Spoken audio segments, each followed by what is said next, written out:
देखो रिकॉर्डिंग का मैसेज गया, स्क्रीन शेयर है इसमें। देखो लास्ट क्लास में हम लोगों ने ये डिक्रीमेंटल कॉस्ट तक जो है पढ़ा था, ठीक है। इसके बाद नेक्स्ट हम लोग पढ़ेंगे कैपिटलाइजेशन कॉस्ट। यहाँ से स्टार्ट करना है, तो लिखो कैपिटलाइजेशन कॉस्ट।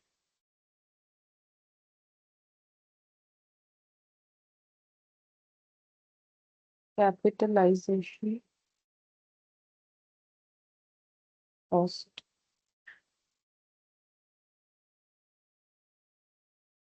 कैपिटलाइजेशन कॉस्ट का मतलब हो गया कि अगर हम लोग कोई फिक्स्ड एसेट को परचेज कर रहे हैं तो उसके लिए जो हमारा खर्चा हो रहा है उसी को बोलते हैं कैपिटलाइजेशन कॉस्ट। मतलब हम लोग ऐसे लिख सकते हैं, cost which initially recorded as initially recorded as asset and subsequently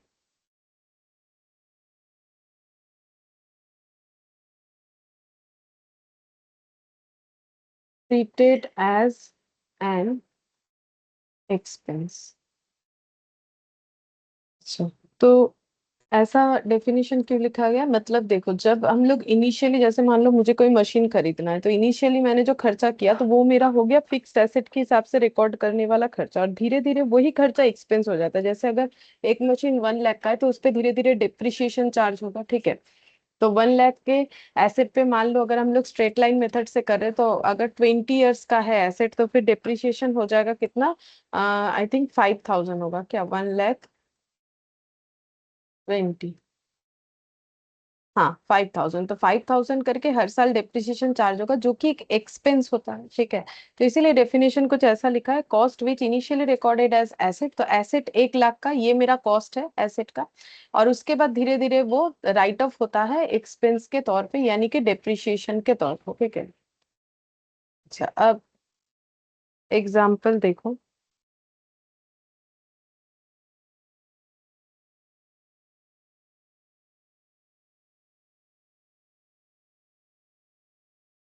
purchase price of asset.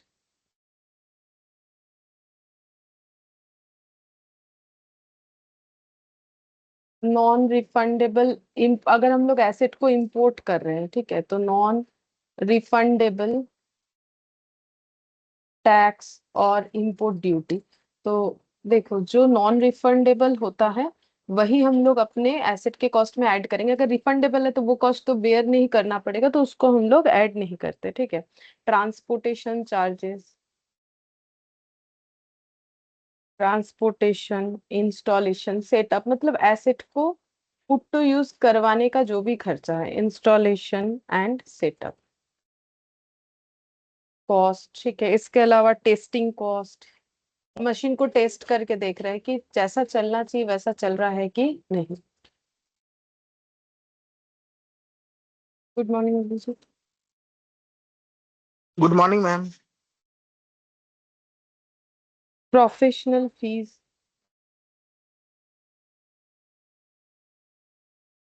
Etcetera, ठीक है। तो मतलब देखो यहाँ पर बेसिकली कैपिटलाइजेशन कॉस्ट का मतलब जो तुम लोग अकाउंट्स में पढ़ते हो कि मशीन, कोई भी एसेट, मशीन क्यों बोल रहे हैं, कोई भी एसेट, फिक्स्ड एसेट को पुट टू यूज करने के पहले जितना भी खर्चा होता है वही एसेट के कॉस्ट में कैपिटलाइज्ड होता है, तो वही मेरा जो है कैपिटलाइजेशन कॉस्ट होता है। बाद में यही कैपिटलाइजेशन कॉस्ट डेप्रिशिएशन के तौर पर राइट ऑफ होते जाता है, ये डेफिनेशन में लिखा हुआ है, ये कैपिटलाइजेशन कॉस्ट वाला डेफिनेशन। हमारे एग्जाम्पल में मैंने ये लिख दिया। अच्छा, आप देखो, जैसे हम लोग ऐसे बोल सकते हैं, और एक एग्जांपल, एक मशीन मान लो खरीदा गया है 5 लाख से,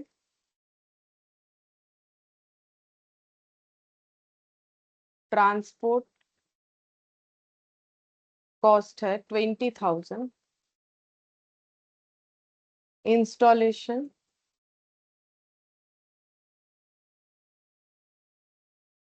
30,000, ठीक है, इंस्टॉलेशन है 30,000। तो फिर कैपिटलाइज कॉस्ट कितना होगा? कैपिटलाइज कॉस्ट कितना होगा? तो वही 5 लाख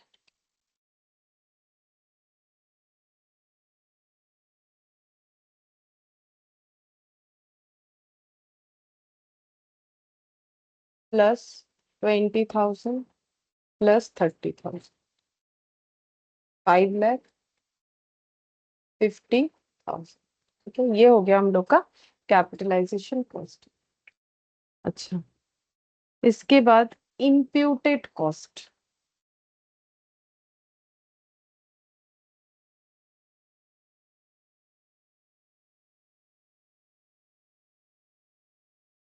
इम्प्यूटेड कॉस्ट का मतलब क्या होता है? देखो, इम्प्यूटेड कॉस्ट का मतलब होता है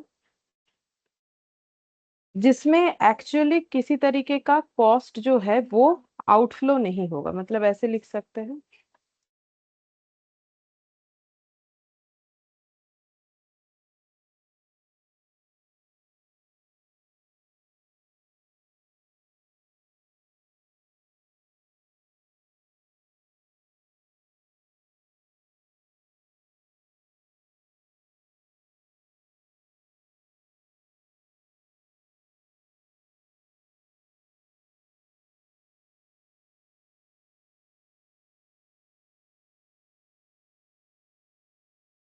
it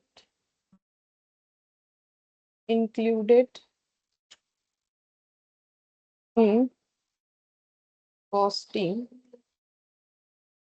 to show the true economic cost of using resources।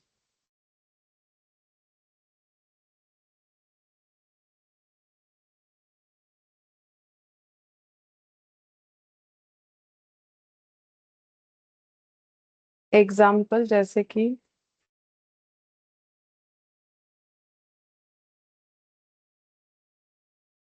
Interest on owned capital, rent of owned building, B/D लिख दिया building, salary of owner if not paid. समझा देते हैं क्या है if not paid.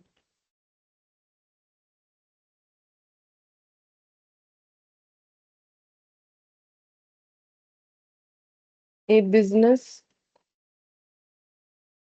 Man uses his own shop,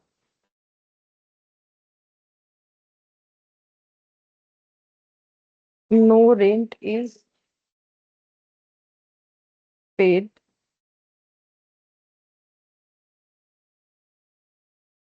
market rate 20,000 per month, therefore imputed cost 20,000 considered in cost costing। मतलब पहले ये एग्जाम्पल जो नीचे लिखा है उसको पहले समझ लो, तो ये कंसेप्ट समझ में आ जाएगा। जैसे कि किसी का बिजनेस है, ठीक है, तो उसके बिजनेस के लिए उसको कोई दुकान भाड़े पे नहीं लेना पड़ा, रेंट पे नहीं लेना पड़ा, क्योंकि उसका खुद का शॉप था, ठीक है, तो रेंट बच गया। तो मार्केट में ऐसे ही किसी स्पेस को अगर रेंट पे लिया जाए तो फिर बोल रहा है कि भाड़ा लग जाएगा 20,000 पर मंथ, ठीक है। अब ये देना नहीं पड़ रहा क्योंकि खुद के पास अवेलेबिलिटी है, तो ये मेरा इम्प्यूटेड कॉस्ट हो गया। मतलब ठीक है, देना नहीं पड़ रहा है वो अलग बात है, लेकिन देना पड़ता तो फिर कितना देना पड़ता? 20,000। तो जब हम लोग उस जगह पे जो भी हम लोग बिजनेस कर रहे हैं, चाहे प्रोडक्ट बना रहे हैं या सर्विस बेच रहे हैं, तो उसके कॉस्ट में वो चीज ऐड होना चाहिए, ठीक है, भले ही हमें आउटफ्लो नहीं करना पड़ रहा हो। तो यहाँ पर वही लिखा है, it is a cost that does not involve any actual outflow of money. जैसे कि 20,000 सच में थोड़ी ना किसी को देना पड़ता है, नहीं, क्योंकि मेरा खुद का दुकान है तो मुझे नहीं देना पड़ेगा, खुद का शॉप है। लेकिन फिर भी जब हम प्रोडक्ट का कॉस्टिंग करेंगे, अगर हम प्रोडक्ट बेच रहे हैं, तो मुझे उस प्रोडक्ट के कॉस्ट में वो कॉस्ट को इंक्लूड करना चाहिए, ताकि हम ट्रू इकोनॉमिक कॉस्ट को फाइंड आउट कर पाए अपने बिजनेस का। वैसे ही एग्जांपल जैसे इंटरेस्ट ऑन ओन्ड कैपिटल, मतलब बिजनेस में अगर खुद का ही पैसा लगा रहे हैं, लोन नहीं लेना पड़ा, फिर भी अगर लोन लेते तो जो इंटरेस्ट होता मार्केट में वो मुझे ऐड ऑन कर देना चाहिए अपने प्रोडक्ट के कॉस्ट में। रेंट ऑफ ओन्ड बिल्डिंग, जैसे कि ये वाला दिखाया एग्जाम्पल, इसका एक्सप्लेनेशन। सैलरी ऑफ ओनर मतलब जैसे कोई सोल प्रोप्राइटर है, ठीक है, वो अपना काम खुद ही करता है, तो उसे कोई सैलरी तो मिलता है नहीं, ठीक है, मतलब वो खुद ही खुद को थोड़ी ना सैलरी देगा, नॉर्मली नहीं देता है, खुद ही खुद को कोई सैलरी थोड़ी देता है। तो अगर देना पड़ता, वही काम अगर किसी और से करवाते, तो जो सैलरी देना पड़ता उसका काउंटिंग भी कर लेना चाहिए, मतलब अपने से जो एफर्ट दे रहे उसका भी मतलब कॉस्टिंग करके हमें कॉस्ट में वो चीज ऐड ऑन करना चाहिए। तो ये हो गया इम्प्यूटेड कॉस्ट। इसके बाद इम्प्यूटेड कॉस्ट के बाद लिखना है opportunity cost.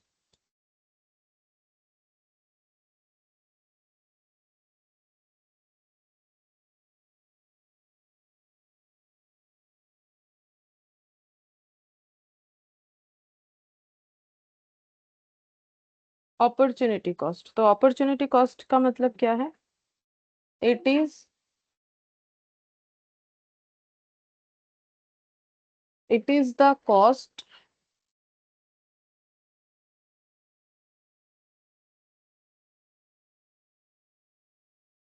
That means the value of the next best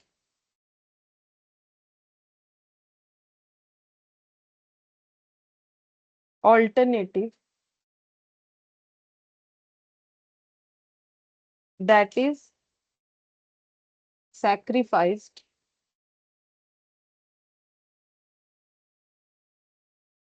when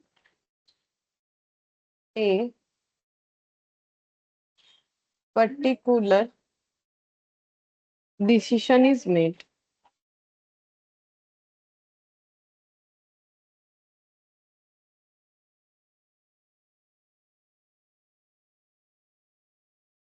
इसको हम लोग ऐसे ही बोल सकते, इट इज द बेनिफिट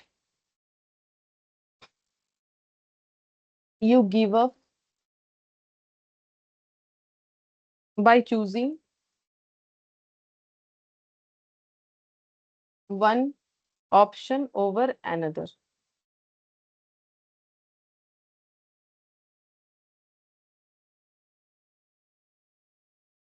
तो अपॉर्चुनिटी कॉस्ट का मतलब नॉर्मली होता है कि अगर हम लोग, हमारे पास अलग अलग ऑल्टरनेटिव्स है, तो हम लोग एक ऑल्टरनेटिव लेते हैं तो दूसरा ऑल्टरनेटिव नहीं ले पाते, ठीक है, मतलब एक चूज करते हैं तो बाकी ऑल्टरनेटिव्स को हमें छोड़ देना पड़ता है, तो उसके लिए जो हमारा लॉस होता है ना, उसी को बोलते हैं अपॉर्चुनिटी कॉस्ट। तो ये देखो, जैसे कि एक एग्जांपल ले ले यहाँ पर। If ₹1 lakh used in business instead of investing in bank,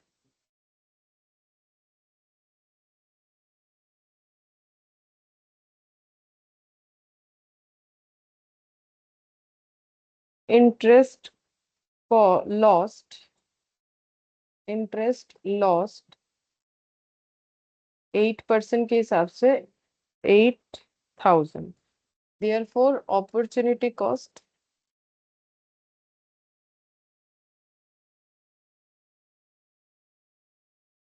ठीक है, तो हम लोग के पास 1 लाख रुपए था, हमारे पास दो अल्टरनेट था, या तो बिजनेस कर लेते हैं या बैंक में जमा कर देते हैं, तो हम लोगों ने बिजनेस करने का डिसीजन लिया, यानी बैंक में जमा नहीं कर पाए, तो बैंक में देते तो बैंक हमें 8% के हिसाब से 1 साल में 8,000 का इंटरेस्ट देता। तो फिर इसका मतलब हम लोग का कितना, कौन सा अपॉर्चुनिटी चला गया, बैंक में रखने का, तो उसके लिए कितना हमारा लॉस हुआ? बोल रहे हैं कि 8,000 का हमारा लॉस हो गया, क्योंकि हम लोग चाहते तो 8,000 कमा सकते थे, तो क्या बिजनेस करके नहीं कमा सकते? हाँ, कमा सकते हैं ना, लेकिन हमें इसका अपॉर्चुनिटी कॉस्ट का मतलब ही ये है कि it is the cost that means the value of the next best alternative that is sacrificed when a particular decision is made. अगर बिजनेस का डिसीजन लेते हैं तो ये डिसीजन मतलब बैंक में रखने का डिसीजन नहीं ले पाएंगे, ठीक है, कोई भी एक। तो इसके वजह से जो भी, तो it is the benefit you give up, मतलब 8,000 का बेनिफिट हम लोगों ने नहीं लिया, क्योंकि हम लोगों ने बिजनेस करने का ऑल्टरनेटिव को चूज किया।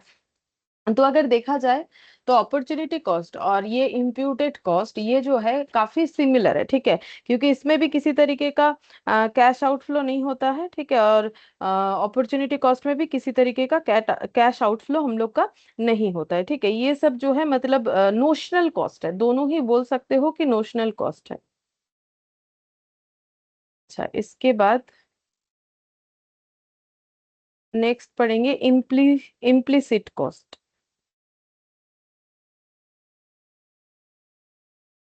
Implicit cost.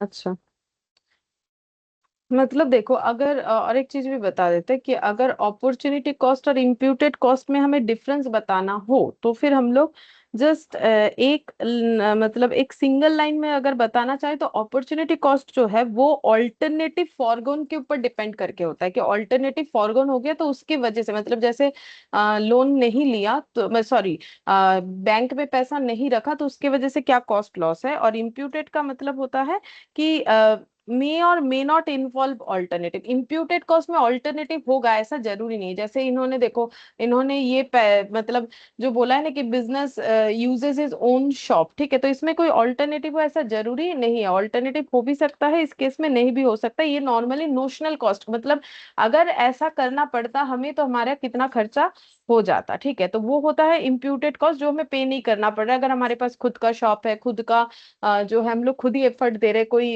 एम्प्लॉय नहीं रख रहे हैं, ठीक है, हमारे पास खुद का ही कैपिटल है तो बिजनेस से सॉरी बैंक से लोन नहीं लेना पड़ रहा है, तो इस तरीके की चीजों को इम्प्यूटेड, तो इम्प्यूटेड कॉस्ट जो है वो नोशनल कॉस्ट पे बेस्ड है, जबकि अपॉर्चुनिटी कॉस्ट है कि ऑल्टरनेटिव फॉरगोन होने पे जो कॉस्ट बेयर करना पड़ रहा है उसे हम लोग बोलते हैं। अच्छा, अब इम्प्लिसिट कॉस्ट क्या होता है? इम्प्लिसिट कॉस्ट का मतलब हो जाएगा यहाँ पर इट इज द हिडन और non cash cost of using your own resources like time, money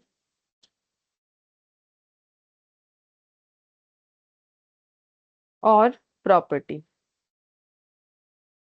example देते हैं।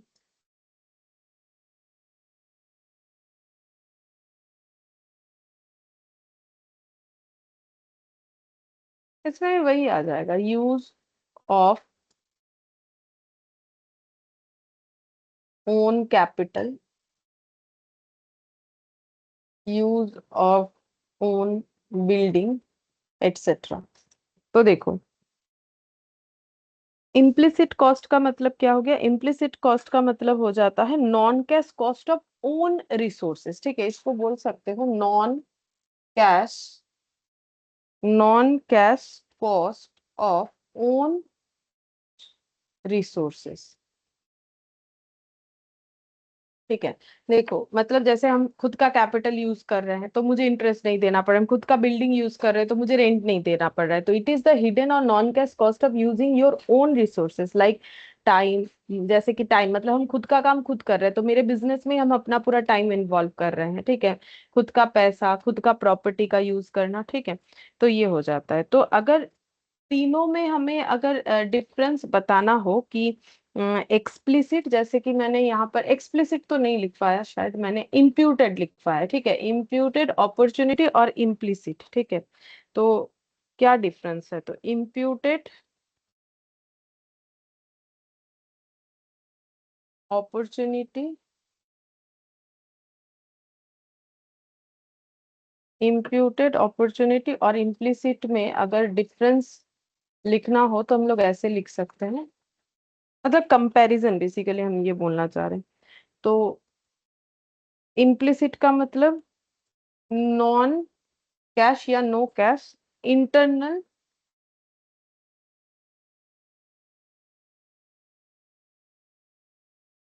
Resource cost.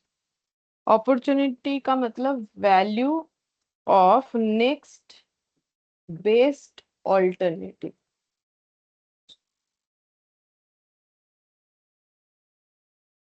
और इम्प्यूटेड होता है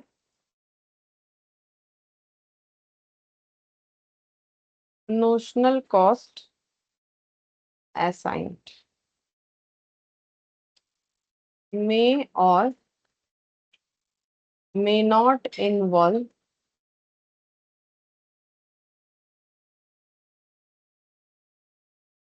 alternatives। ठीक है, और तीनों में अगर सिमिलरिटीज बोले तो जहां पर किसी तरीके का नो आउटले ऑफ कैश हो जाएगा। अगर सिमिलरिटीज बोलो, ये कंपैरिजन सिमिलरिटीज होगा तीनों के तीनों में, नो आउटले ऑफ कैश, किसी तरीके का कैश आउटफ्लो एक्चुअली में नहीं होता है। तो इम्प्यूटेड अपॉर्चुनिटी और इम्प्लिसिट में फर्क क्या है? देखो, अपॉर्चुनिटी याद, कॉस्ट जो है वो सबसे आसान है याद रखना, कि अगर हम कोई एक ऑल्टरनेटिव ले रहे हैं तो दूसरा जो बेस्ट ऑल्टरनेटिव है जो हमसे छूट जा रहा है उसका कॉस्ट क्या है। ठीक है, जैसे कि तुम लोग अगर फ्यूचर में बिजनेस करोगे या जॉब करोगे, तो कोई एक चीज अगर करते हो तो बिजनेस कर रहे हो तो जॉब नहीं कर पाओगे, जॉब कर रहे हो तो, या फिर जॉब में भी अलग अलग तुम लोग के पास ऑल्टरनेटिव्स था तो एक चूज किया तो दूसरा नहीं कर पाए। ठीक है, तो वो हो जाता है जो बेस्ट नहीं चूज कर पा रहे हो उसका जो कॉस्ट है वही अपॉर्चुनिटी कॉस्ट है। तो इसमें भी कोई कैश आउटफ्लो नहीं है, ना तो इनफ्लो है ना तो आउटफ्लो है। वैसे भी कॉस्ट है तो आउटफ्लो का ही बात होगा। इम्प्लिसिट का मतलब हो जाता है हमारे खुद के रिसोर्स का जब हम लोग कॉस्टिंग करते हैं, ठीक है, वो होता है इम्प्लिसिट। और इम्प्यूटेड का मतलब हो जाता है कि नोशनल कॉस्ट। तो इम्प्यूटेड और इम्प्लिसिट में बहुत ज्यादा कुछ फर्क है नहीं। ठीक है, इम्प्यूटेड और इम्प्लिसिट में लगभग लगभग सेम ही होता है। इम्प्लिसिट जो है उसमें होता है नॉन कैश कॉस्ट, और इम्प्लिसिट जो है उसमें हो जाएगा नॉन कैश इंटरनल रिसोर्स, मतलब वही सेम सेम ही है। ठीक है,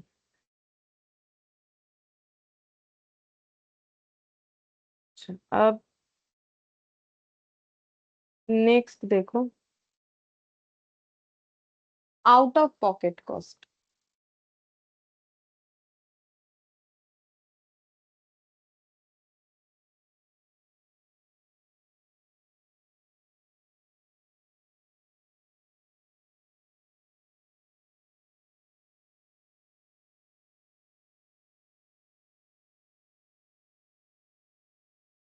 it is the cost that involves a real cash outflow from the business. Out of pocket cost का मतलब हो जाता है कि it is the cost that involves real cash outflow from the business. मतलब अब देखो, इसके पहले जो भी तीन डेफिनेशन पढ़ा उसमें रियल कोई कैश आउटफ्लो नहीं है, जबकि इसमें है। जैसे कि एग्जांपल के तौर पे बहुत सारा ऐसा एक्सपेंसेस जिसके लिए हमारा कैश आउटफ्लो हो सकता है, जैसे कि रेंट अगर दे रहे हैं, electricity bill,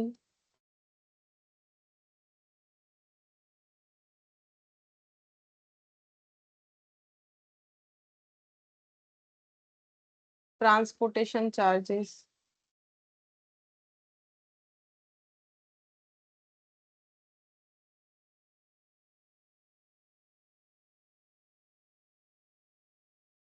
etcetera.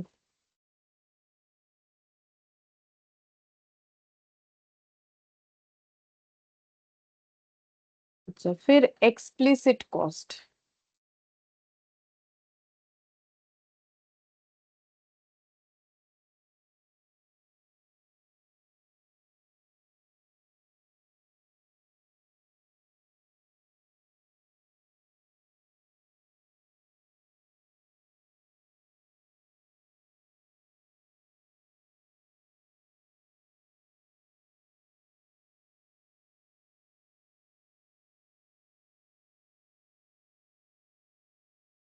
Explicit cost का मतलब भी आउट ऑफ पॉकेट कॉस्ट ही होता है, थोड़ा सा डिफरेंस होता है, लिख देते हैं। It is the real out of pocket cost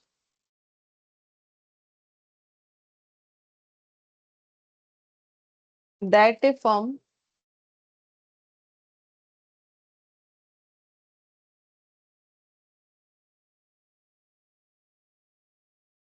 pays to outsider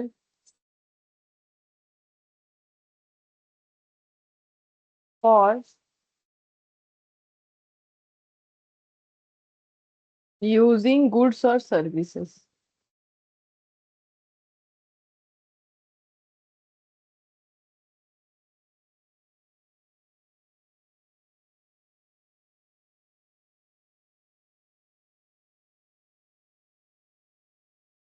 example यही जो यहाँ दिया है वैसे, कॉस्ट ऑफ रॉ मटेरियल,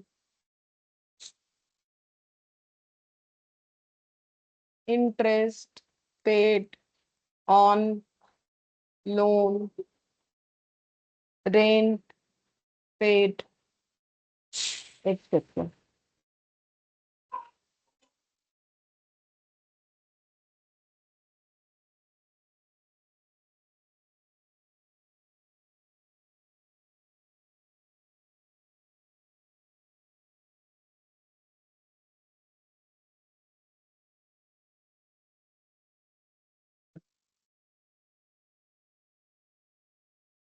ठीक है, तो ये आउट ऑफ पॉकेट एक्सप्लिसिट, ये सब कॉस्ट जो अगर देखा जाए ना, तो ये लगभग सब सेम तरीके का ही होता है। ठीक है, बहुत ज्यादा डिफरेंस नहीं होता है, और देखो पता भी चल रहा है पढ़ के। ठीक है, लेकिन अलग अलग टर्म्स है, तो वो टर्म्स पता होना चाहिए, इसीलिए जो है लिखवा दिया। ठीक है, फिर इसके बाद पढ़ना है sunk cost.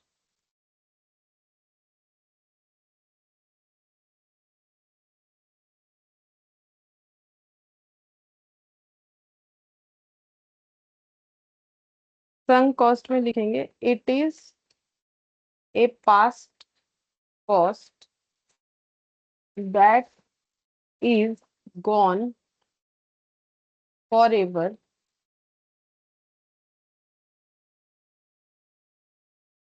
and should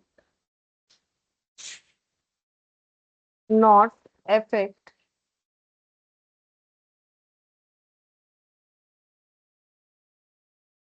current or future decision।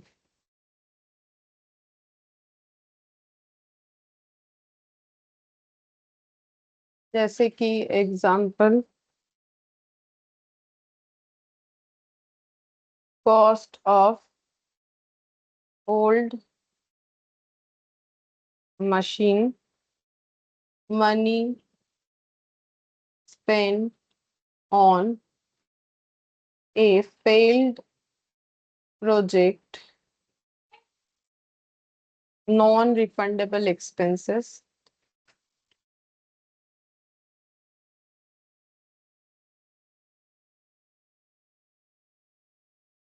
etc।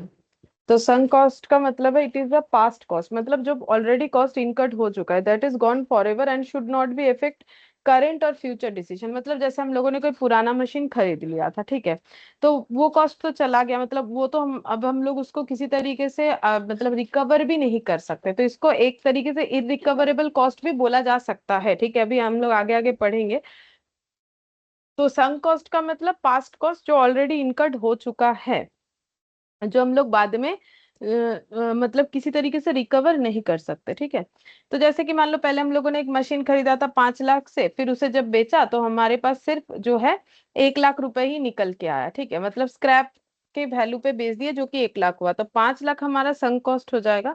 तो 1 लाख के ऊपर हम लोग डिसीजन नहीं ले सकते हैं। मतलब देखो, संक कॉस्ट जो है फ्यूचर डिसीजन लेने में इम्पैक्ट नहीं करता, ये बोल रहा है ना, तो इसको कैसे समझोगे, देखो इस बात को, जैसे कि कंपनी के पास, company buys machine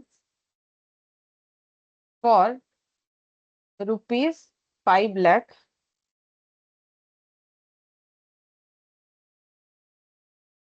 and and later it becomes obsolete and sold for 1 lakh.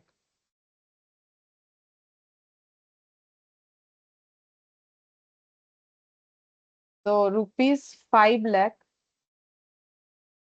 is a sunk cost.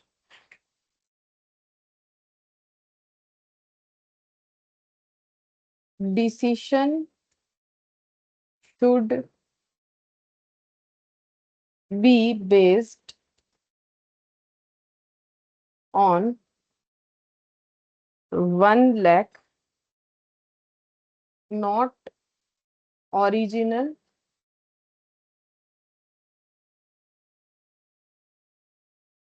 cost। मतलब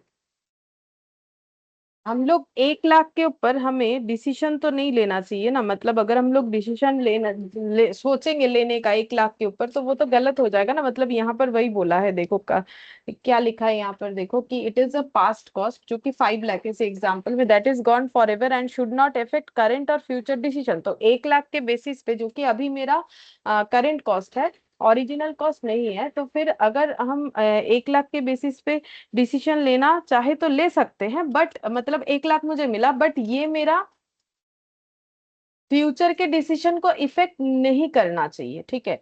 मतलब 5 लाख मेरे फ्यूचर के डिसीजन को इफेक्ट नहीं करना चाहिए। हम 1 लाख है मेरे पास, अब हम सोच सकते हैं कि मुझे फ्यूचर में अगर नेक्स्ट फिर मान लो 6 लाख का मशीन लेना है, तो हम ये सोच सकते हैं हाँ मेरे पास 1 लाख ऑलरेडी अवेलेबल है, तो हम 5 लाख खर्चा करेंगे तो मुझे मशीन मिल जाएगा। तो ये 5 लाख के बेसिस पे अब हम कोई डिसीजन नहीं ले सकते। अगर लेना ही है तो मुझे 1 लाख के ऊपर लेना चाहिए जो कि मेरे पास अभी फिलहाल अवेलेबल है, ठीक है। तो इसी को हम लोग बोलते हैं संक कॉस्ट।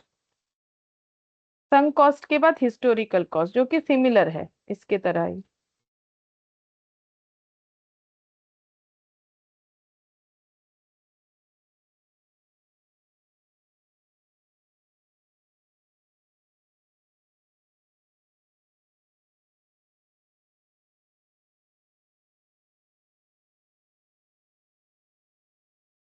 हिस्टोरिकल कॉस्ट शायद हम लोगों ने ऑलरेडी लिखा था।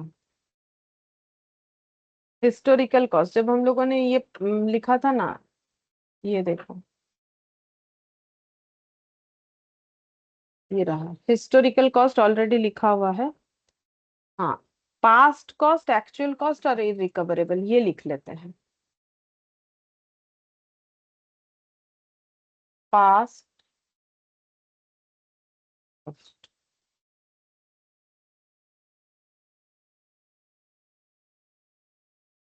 Money that has already been spent. जो पैसा ऑलरेडी स्पेंट हो चुका है उसे ही हम लोग पास्ट कॉस्ट बोलेंगे। जैसे एग्जाम्पल के तौर पे, मनी स्पेंट फॉर मार्केटिंग। जैसे कि अगर हम लोगों ने मार्केटिंग के लिए कोई पैसा इन्वॉल्व किया था। अच्छा, इसके बाद actual cost.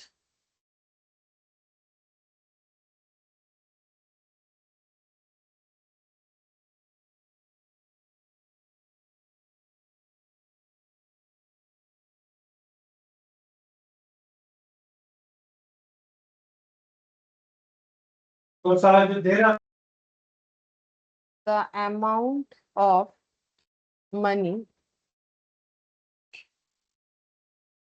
That was paid to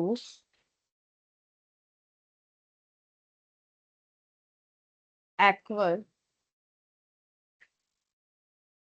a project or a product or asset। ठीक है, एक्चुअली जो पैसा हम लोग इन्वॉल्व करेंगे किसी भी चीज को लेने के लिए, ठीक है, चाहे वो प्रोडक्ट हो या फिर कोई एसेट हो, तो उसी को हम लोग बोलते हैं एक्चुअल कॉस्ट। जैसे एग्जांपल के तौर पे,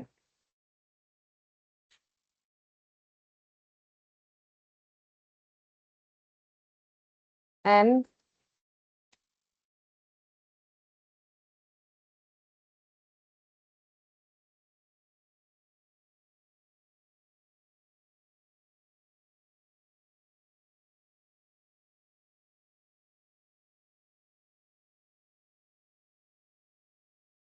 estimate that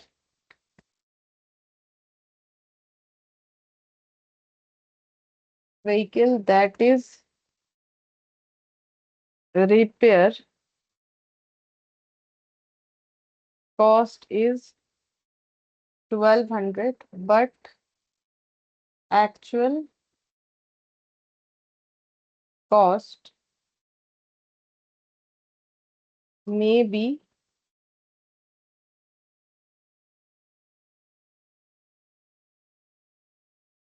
1300। तो ये क्या बोला है, एक्चुअल कॉस्ट इसमें बोल रहा है कि एक्चुअल कॉस्ट का मतलब है कि एक्चुअली जो कॉस्ट हमें पे करना पड़ सकता है, the amount of money that was paid to acquire product or asset and auto repair shop में estimate that the vehicle that is repaired cost is 1200। जैसे पहले एस्टिमेट कर सकते हैं कि भाई ये व्हीकल को रिपेयर करने का खर्चा 1200 रुपये हो सकता है, बट एक्चुअली हो सकता है कि वो 1300 हो जाए। तो इसका मतलब मुझे ये रिपेयर का काम करवाने में 1300 लग सकता है। तो ये 1200 और 1300 में मेरा एक्चुअल कॉस्ट हो जाएगा 1300। ठीक है।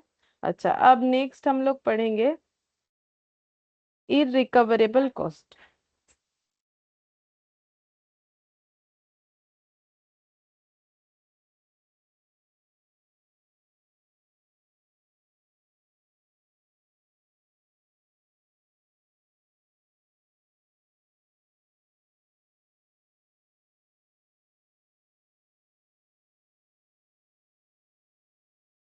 It is the cost that is fixed and can't be undone. ये फिक्स्ड है और ये हम लोग चेंज भी नहीं कर सकते। No matter what decision is taken later, what decision is taken later. ठीक है।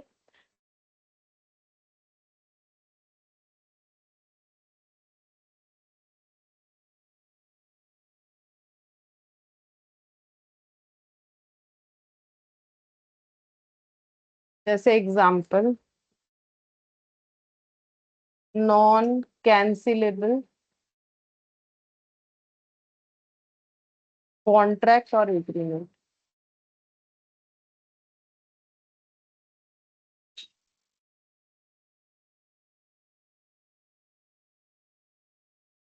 Long term period expense that can't be recovered.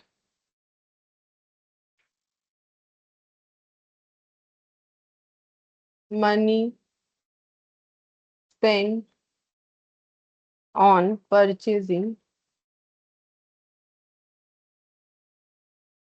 specialized machine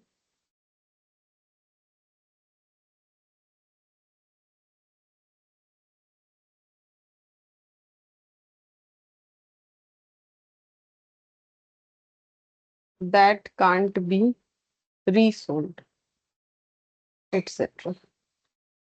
तो ये मैंने कुछ एग्जांपल्स दे दिया कि ऐसा कॉन्ट्रैक्ट जो कैंसिल नहीं हो सकता है, नॉन कैंसिलेबल कोई कॉन्ट्रैक्ट या एग्रीमेंट। ठीक है। तो फिर इरिकवरेबल कॉस्ट, जो कॉस्ट लग गया वो अब और चेंज नहीं हो सकता है किसी भी मैटर किसी भी तरीके से। ठीक है।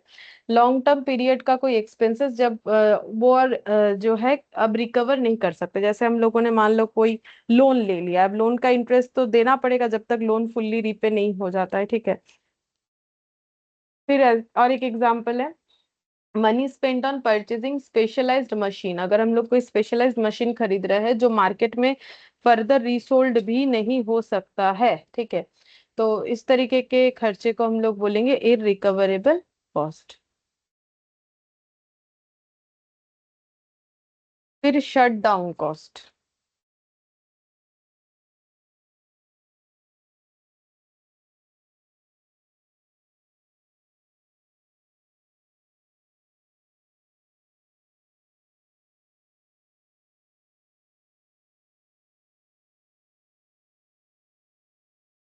डाउन कॉस्ट यहाँ लिख देते हैं, यहाँ जगह बच गई।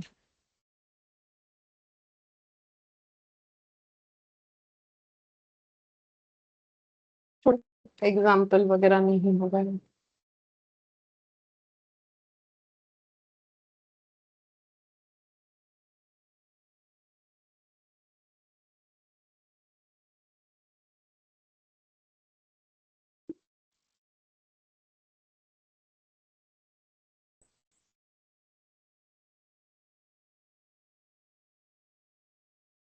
Minimum cost a firm has to B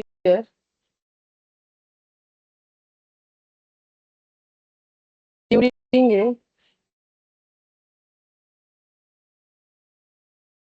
period of closure.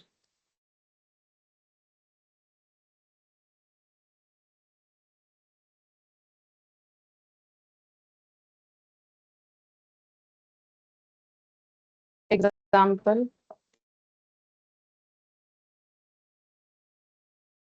Rent of factory building.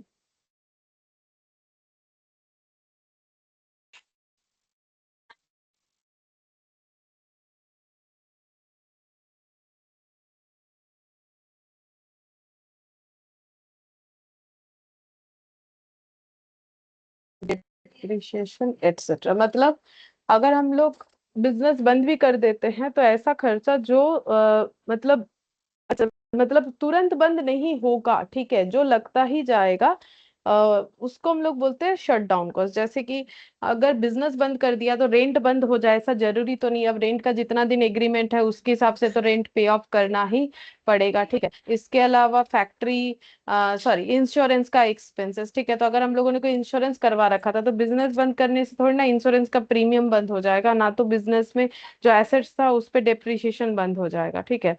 Salary of staff बंद हो जाए ऐसा जरूरी नहीं है।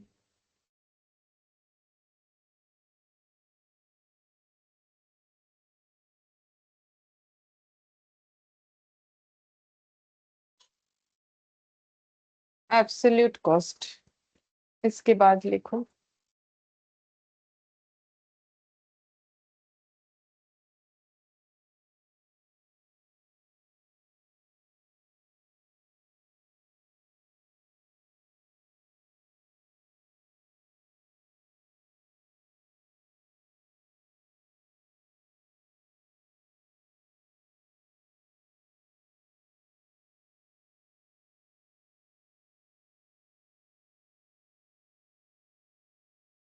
It is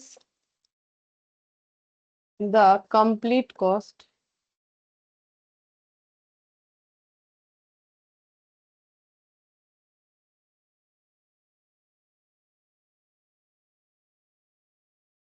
something in absolute term not related to anything else.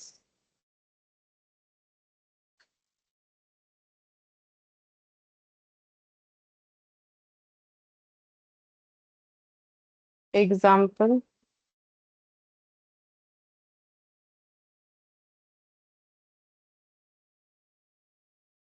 Total cost of producing 100 unit equal ₹50,000।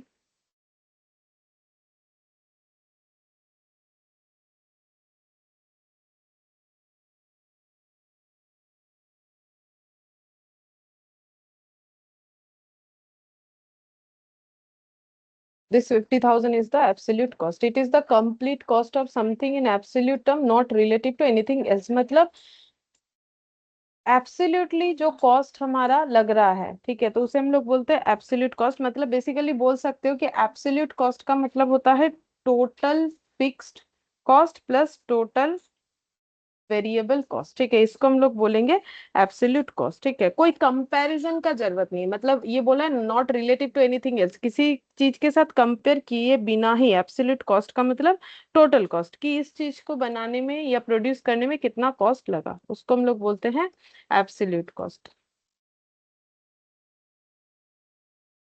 इसके बाद लिखो engineered cost.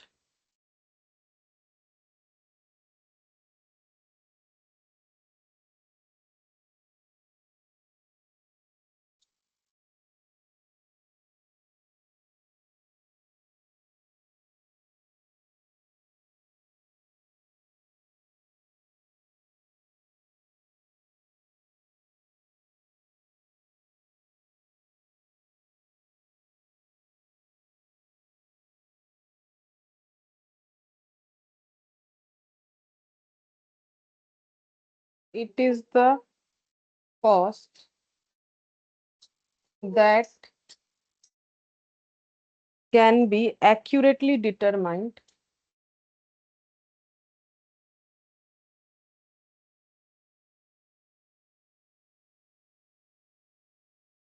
using engineering methods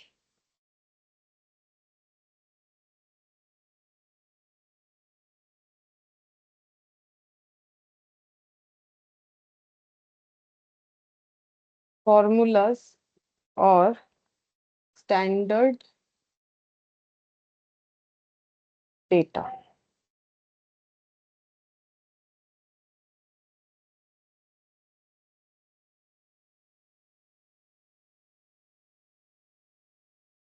जैसे कि एग्जाम्पल के तौर पे labour cost based on time study 2 hours into ₹200 per hour 400 मतलब 1 घंटे का 200 रुपए करके 2 घंटे का लेबर कॉस्ट निकल के आ रहा है 400 रुपए। ठीक है। तो इंजीनियर्ड कॉस्ट का मतलब हो जाता है साइंटिफिकली जब हम लोग कॉस्ट को मेजर करते हैं। ठीक है। It is the cost that can be accurately determined by using engineering methods formula and standard data. मतलब साइंटिफिकली अगर हम लोग कॉस्ट को मेजर करते हैं तो उसी को इंजीनियरिंग कॉस्ट बोलते हैं। जैसे कि देखो 1 घंटे का 200 रुपए तो 2 घंटे का कितना होगा तो मल्टीप्लाई करना पड़ा। तो ये जो कैलकुलेशन का प्रोसेस है ठीक है तो इसको हम लोग बोलते हैं इंजीनियर्ड कॉस्ट। अच्छा इसके बाद normal cost.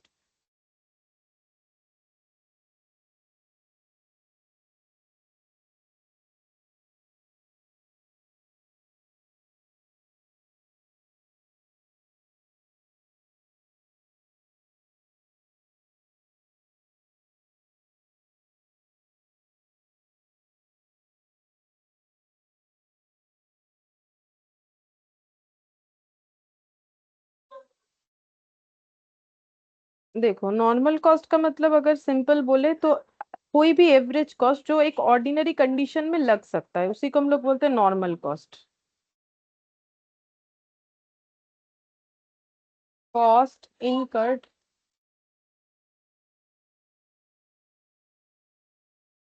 Normally at a given level of output under the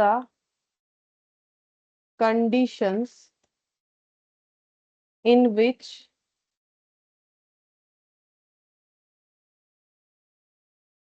that level of output is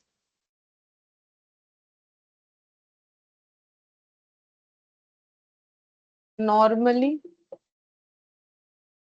attained।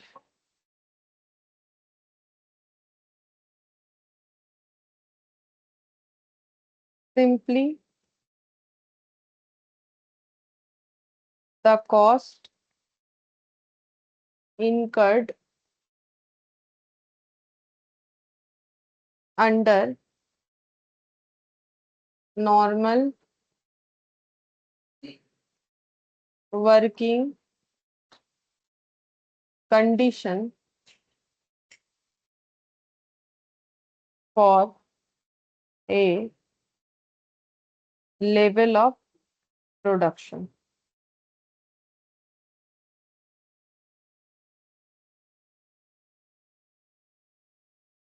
तो देखो नॉर्मल कॉस्ट क्या लिखा है कि cost incurred normally at a given level of output, मतलब किसी एक आउटपुट को अचीव करने के लिए अगर हमें जो कॉस्ट बेयर करना पड़ता है under the condition in which the level of output is normally attend. Normally जैसे मैंने सोचा कि 100 यूनिट बनाएंगे, अब नॉर्मली 100 यूनिट बनाने के लिए मुझे जो भी कॉस्ट इनकट करना पड़ेगा वो मेरा नॉर्मल कॉस्ट होगा। तो सिंपल लैंग्वेज में बोले the cost इनकट under normal working condition, अगर सारे चीज नॉर्मल है, कुछ भी एबनॉर्मलिटीज नहीं है, तो किसी भी लेवल ऑफ प्रोडक्शन को अचीव करने के लिए हमें जो कॉस्ट बेयर करना पड़ेगा उसी को हम लोग बोलेंगे नॉर्मल कॉस्ट। ठीक है, जैसे एग्जाम्पल के तौर पे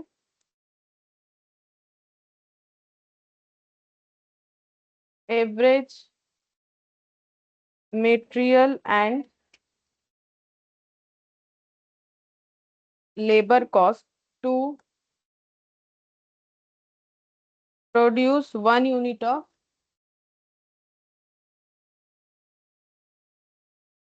product under standard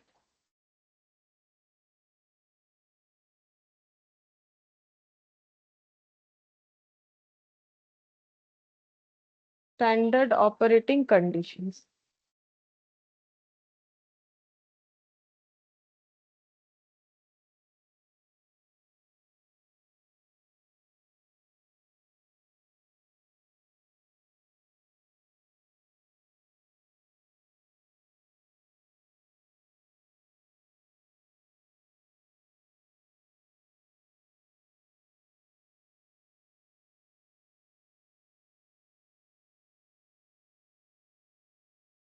abnormal cost का मतलब it is the extra cost arising from abnormal condition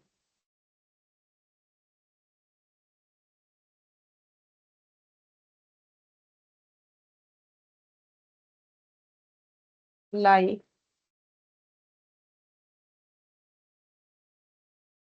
accidents, wastage or inefficiency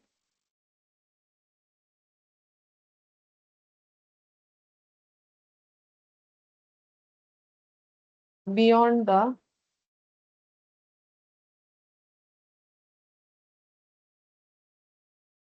normal level, loss of raw material due to theft, spoilage beyond normal expected limit।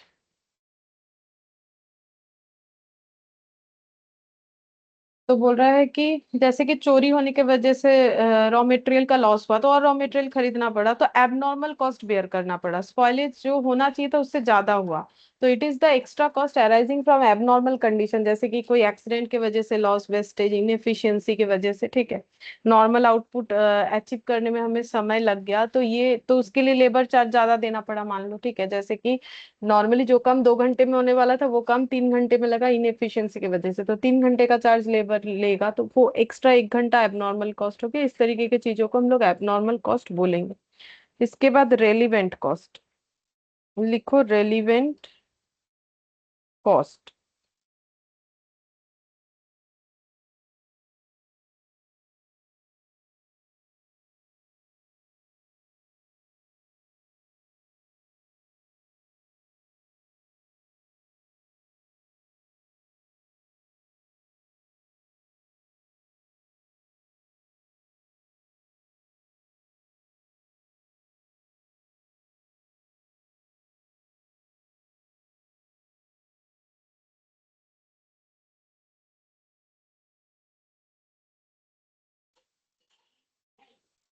It is the cost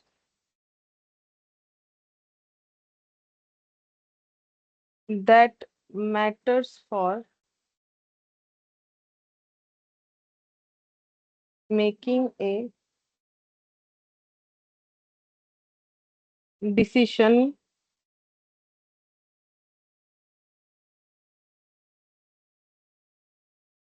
cost that will be incurred or saved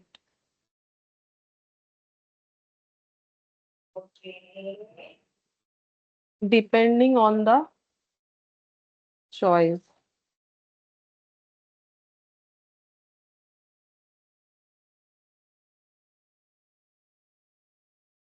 हर एक step में हम लोग जो भी decision लेंगे, ठीक है, उसके ऊपर ये कॉस्ट डिपेंड करता है।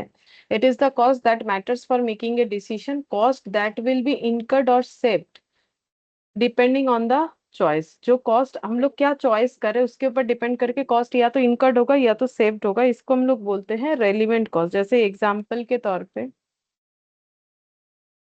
Extra labour cost to produce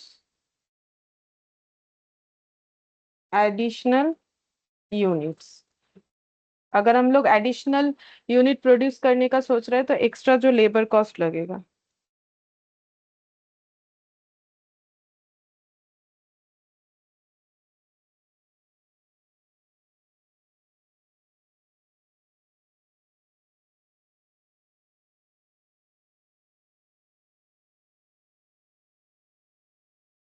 cost of raw material if A special order is accepted. अगर हम लोग कोई स्पेशल ऑर्डर ले रहे हैं तो उसके लिए हमारा जो रॉ मटेरियल का कॉस्ट इनकट होगा। तो ये एग्जांपल हो गया। मतलब फ्यूचर में लगने वाला वो खर्चा जो हमारे डिसीजन के ऊपर डिपेंड कर रहा है। फिर irrelevant cost.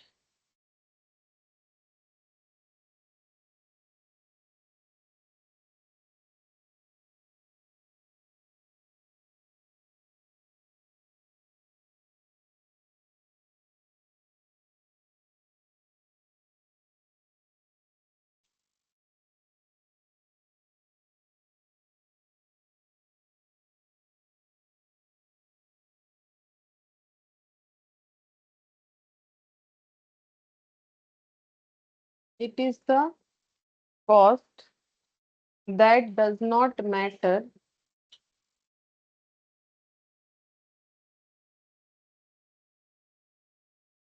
For decision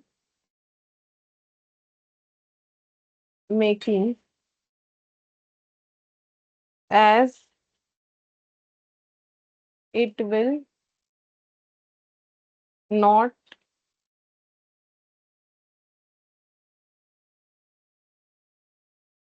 change with the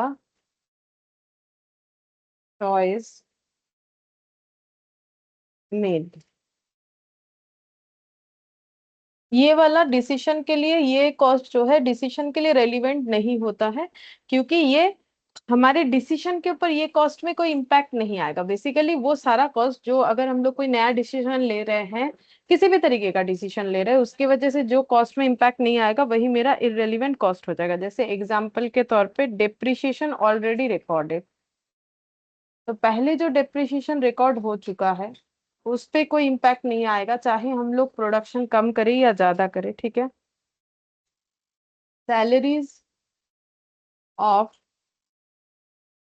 permanent staff unaffected due to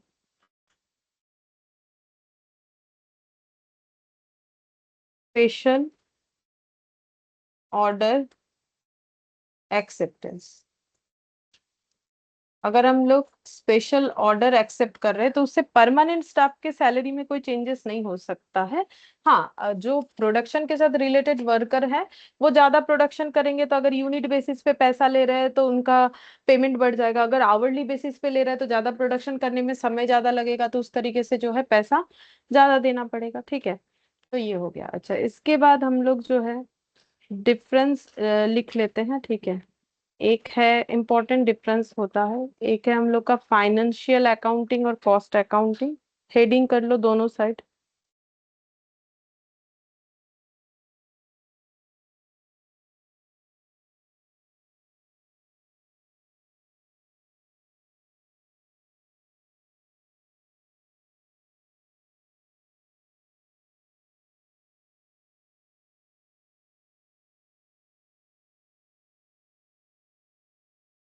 financial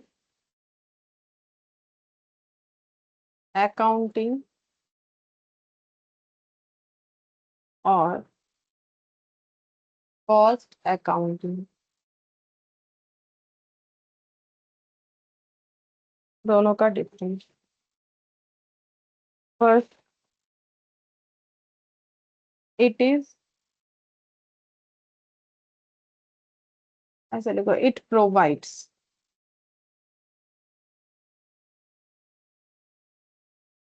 informations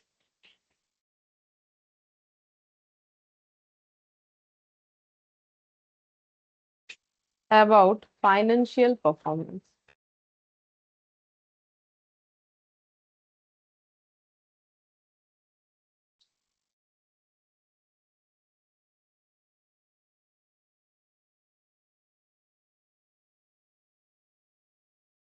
It provides informations of ascertainment of cost for the purpose of cost control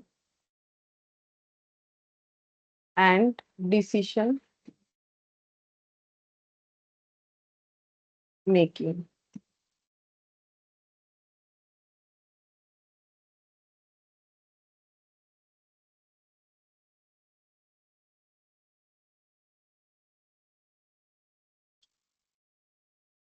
तो देखो इसमें बोल रहा है कि फाइनेंशियल अकाउंटिंग जो है उसमें हमें फाइनेंशियल परफॉर्मेंस का पता चलता है, ठीक है, जैसे कि नेट प्रॉफिट या net loss, gross profit, gross loss, ये सब क्या कैपिटल है क्या है नहीं है। लेकिन कॉस्ट अकाउंटिंग क्या है, ये हमें किस चीज का इंफॉर्मेशन देता है कि हम लोगों ने जो कॉस्ट फाइंड आउट किया है वो कॉस्ट कितना है, किसी भी प्रोडक्ट या सर्विस को प्रोडक्ट प्रोड्यूस करे उसके लिए या सर्विस प्रोवाइड करते हैं उसके लिए, फिर उस कॉस्ट को कैसे फ्यूचर में कंट्रोल करे और उसके हिसाब से क्या डिसीजन ले, उसके लिए हमें कॉस्ट अकाउंटिंग हेल्प करता है। मतलब कॉस्ट अकाउंटिंग मेनली हमें ये सारी चीजों का इंफॉर्मेशन प्रोवाइड करता है, ठीक है। फिर नेक्स्ट लिखेंगे, ये हमें फाइनेंशियल अकाउंटिंग हमें बताता है ओवरऑल कॉस्ट एंड प्रॉफिट, और ये हमें बताता है detailed cost and profit for each product and process, ठीक है। तो फाइनेंशियल अकाउंटिंग का मतलब वही ट्रेडिंग पीएल बैलेंस शीट, उसमें हमें ओवरऑल बिजनेस का परफॉर्मेंस पता चलता है कि बिजनेस का ओवरऑल कॉस्ट क्या हुआ था और प्रॉफिट क्या हुआ है। लेकिन अगर हम लोग कॉस्टिंग मेथड में जाए, मतलब कॉस्टिंग का जो कैलकुलेशन का सिस्टम है, वहां पर हर एक प्रोडक्ट का कॉस्ट हमें मिल जाएगा, हर एक डिपार्टमेंट का मिल जाएगा, हर एक प्रोसेस का मिल जाएगा और प्रॉफिट भी मिल जाएगा, मतलब डिटेल्स में हमें मिल सकता है। यहाँ पर एक समरी फॉर्म में सभी का मिला जुला के हमें बिजनेस का ओवरऑल परफॉर्मेंस पता चलता है, ठीक है। अच्छा,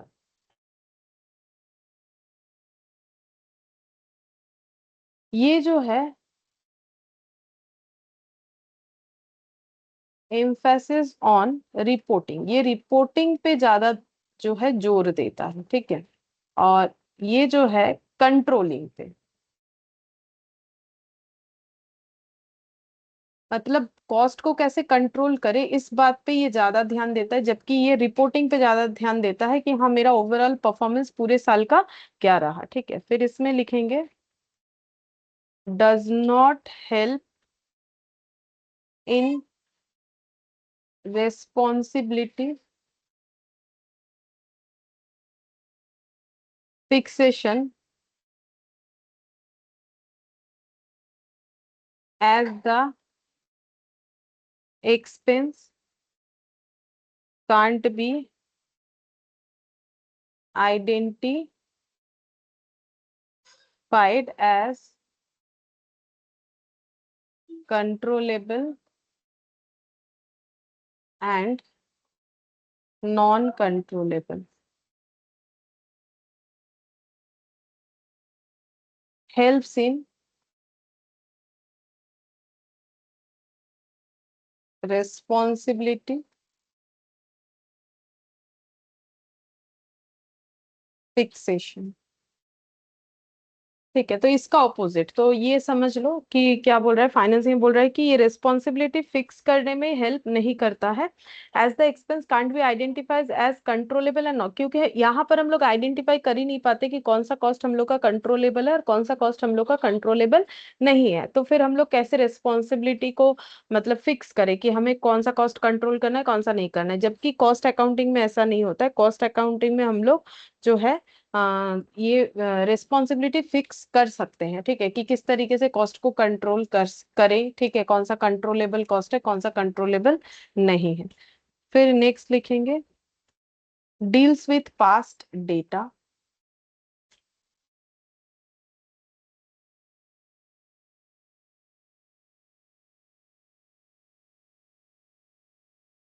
और ये जो है ये सिर्फ पास्ट डेटा को लेके काम करता है, जबकि ये पास्ट और फ्यूचर दोनों डेटा को लेके काम करता है, ठीक है। तो deals with present future budget यानी फ्यूचर, ठीक है। बजट जब बनाते हैं कॉस्टिंग में ही बनता है ना, तो फिर ये हमारे फ्यूचर डेटा को भी लेके काम करता है, प्रेजेंट डेटा को भी लेके काम करता है। And also makes use of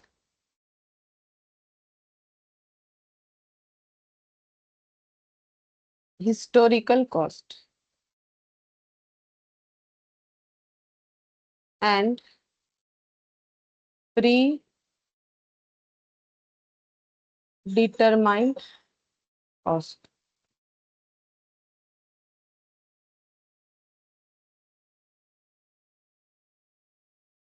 generate report, ये रिपोर्ट जनरेट करता है, ये हम लोगों ने पहले भी देखा, रिपोर्ट को लेके ज्यादा जोर देता है। कैसा रिपोर्ट जनरेट करता है, like income statement and balance sheet, जैसे मैंने पहले ही बोला trading PL balance sheet etcetera. और ये स्पेसिफिक रिपोर्ट बनाता है, जैसे किसी एक स्पेसिफिक प्रोडक्ट को बनाने में क्या खर्चा लगा, या फिर स्पेसिफिक डिपार्टमेंट का क्या खर्चा आ रहा है, ठीक है, या वहां पर जो प्रोडक्ट बन रहा है उसको बनाने में क्या खर्चा आया, उसको बेचेंगे तो कितना प्रॉफिट अर्न कर सकते हैं, ये सब। Record transactions with outsiders like purchase of material etcetera. मतलब अगर हम लोग मार्केट से जैसे सप्लायर से मटेरियल वगैरह खरीदते हैं तो उसका रिकॉर्ड यहाँ पर होता है, जैसे लिखते हैं ना ट्रेडिंग में टू परचेज, वही। और यहाँ पर record both internal and external transaction.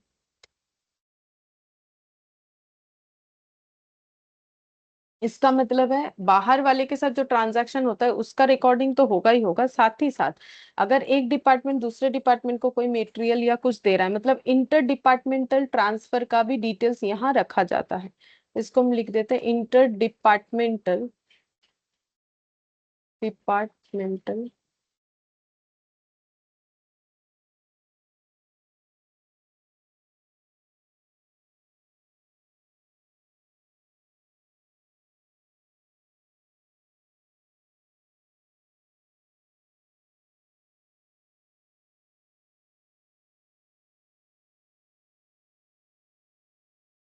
Only monetary information recorded,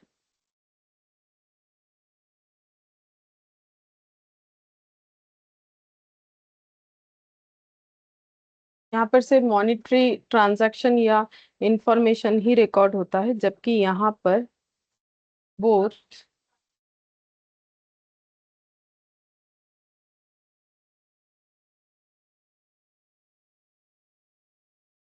monetary and non monetary.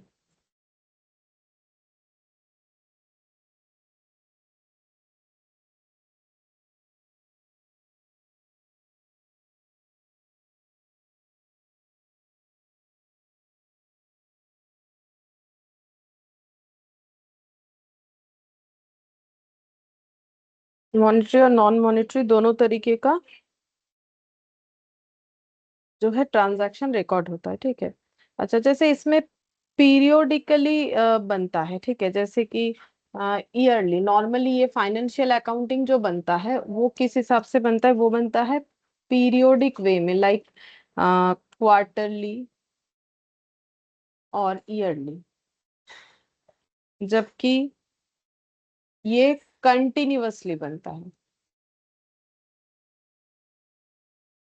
जैसे कि डेली हो सकता है, वीकली और मंथली।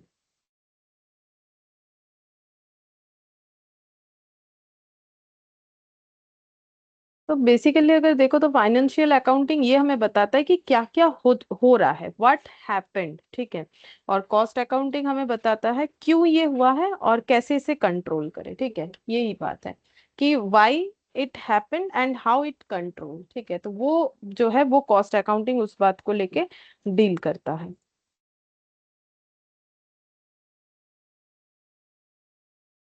अच्छा, इसके बाद एक और डिफरेंस लिख लेते हैं,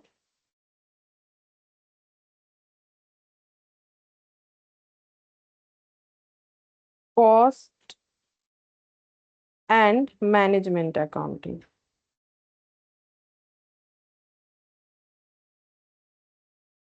लिखो।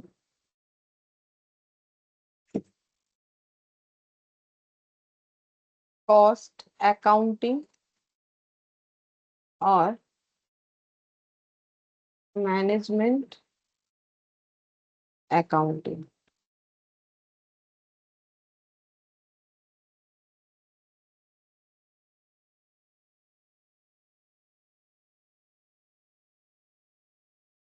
records only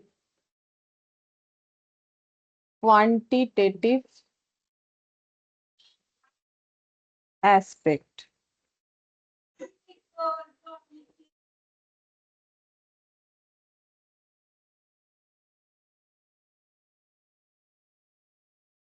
quantitative and qualitative aspect।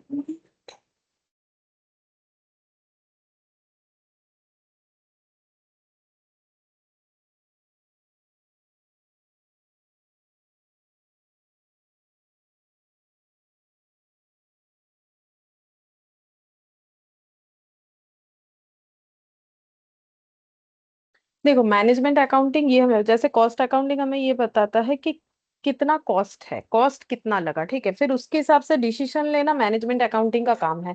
तो कॉस्ट अकाउंटिंग सिर्फ क्वालिटेटिव डेटा को, सॉरी, क्वांटिटेटिव डेटा को ही जो है रिकॉर्ड करता है, जबकि मैनेजमेंट अकाउंटिंग क्वांटिटेटिव जो है, क्वांटिटेटिव एज वेल एज जो है क्वालिटेटिव डेटा दोनों को ही रिकॉर्ड करता है। जैसे कि मतलब क्वालिटेटिव का मतलब है कैसे वर्कर काम कर रहे हैं, क्यों हमारा कम प्रोडक्शन हुआ, या फिर एफिशिएंट है इनएफिशिएंट है, ये सारी चीजों को भी रिकॉर्ड कर लेते हैं, ठीक है। इसके हिसाब से हम लोग जो है इनफॉर्म मतलब डिसीजन वगैरह ले सकते हैं। तो इसीलिए बोला है क्वालिटेटिव और क्वांटिटेटिव दोनों तरीके के डेटा को रिकॉर्ड करता है। फिर इसके बाद नेक्स्ट लिखेंगे, record cost of producing, cost of producing and manufacturing A product and providing service. तो कॉस्ट अकाउंटिंग क्या करता है, बोल रहा है कि record cost of producing or producing and manufacturing a product and providing service, चाहे हम लोग सर्विस प्रोवाइड करते हो चाहे वो प्रोडक्ट बेचते हो, उसको प्रोड्यूस करने का जो भी सर्विस प्रोड्यूस करना या फिर मैन्युफैक्चर करना प्रोडक्ट का जो कॉस्ट है उसको रिकॉर्ड करता है। और ये provides information to the management for planning and coordination. ठीक है, ये जो है मैनेजमेंट अकाउंटिंग में जैसे हम लोग qualitative as well as quantitative data दोनों ही रिकॉर्ड कर लेते हैं, तो उसके हिसाब से हम लोग क्या कर सकते हैं, मैनेजमेंट क्या कर सकता है, अपना प्लानिंग कर सकता है, कोऑर्डिनेशन कैसा रखना है वो डिसाइड कर सकता है। ठीक है, फिर नेक्स्ट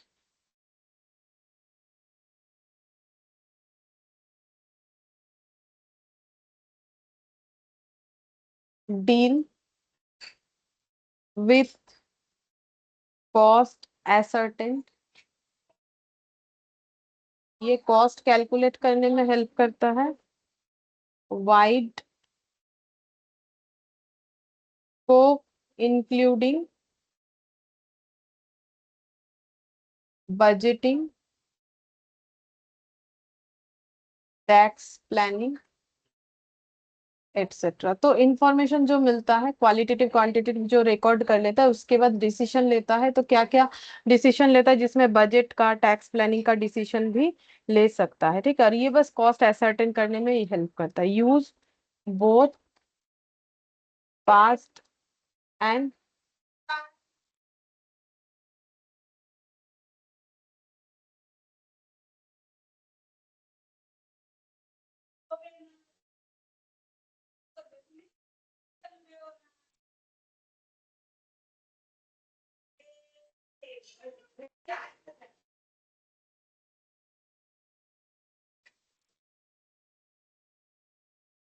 ठीक है, ये पास्ट और प्रेजेंट दोनों डेटा को लेके चलता है, जबकि ये सिर्फ फ्यूचर के डेटा या प्रोजेक्शन को लेके ही काम करता है। ठीक है,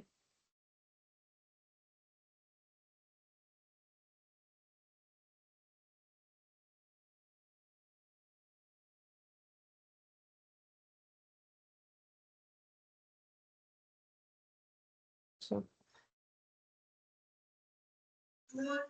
जैसे कि देखो ये मेन बात हो गया कि कॉस्ट अकाउंटिंग का फोकस किस पे होता है, cost of production and efficiency के ऊपर, जबकि मैनेजमेंट अकाउंटिंग का डिसीजन के ऊपर होता है। ठीक है, और जो कॉस्ट अकाउंटिंग के यूजर्स होते हैं वो इंटरनल होते हैं, जैसे कि कॉस्ट मैनेजर वगैरह। ठीक है, इसमें भी इंटरनली होते हैं मैनेजमेंट में, जैसे कि टॉप मैनेजमेंट वगैरह।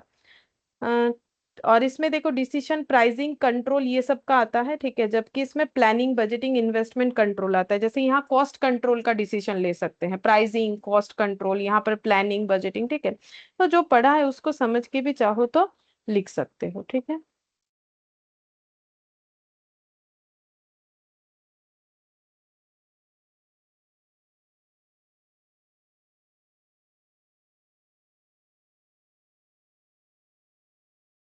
ठीक है, मुझे नहीं लगता और हमें कुछ बाकी है जो कि करना पड़ेगा। ठीक है, मैक्सिमम चीज हम लोग कर चुके हैं। तो एक देखो ओवरव्यू हमें मिल गया, जो भी हमें पढ़ना था, डिफरेंस वगैरह भी देख लिया हम लोगों ने जो इम्पोर्टेंट है।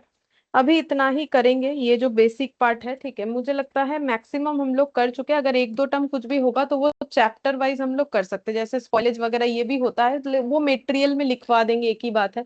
वहां भी उसी चैप्टर से रिलेटेड चीज है, जैसे कि वेस्टेज क्या होता है, स्क्रैप क्या होता है, स्पॉइलेज क्या होता है, उसको यहाँ भी हम पढ़ा सकते हैं, या फिर मटेरियल का चैप्टर स्टार्ट करते हुए वहां भी लिखवा सकते हैं।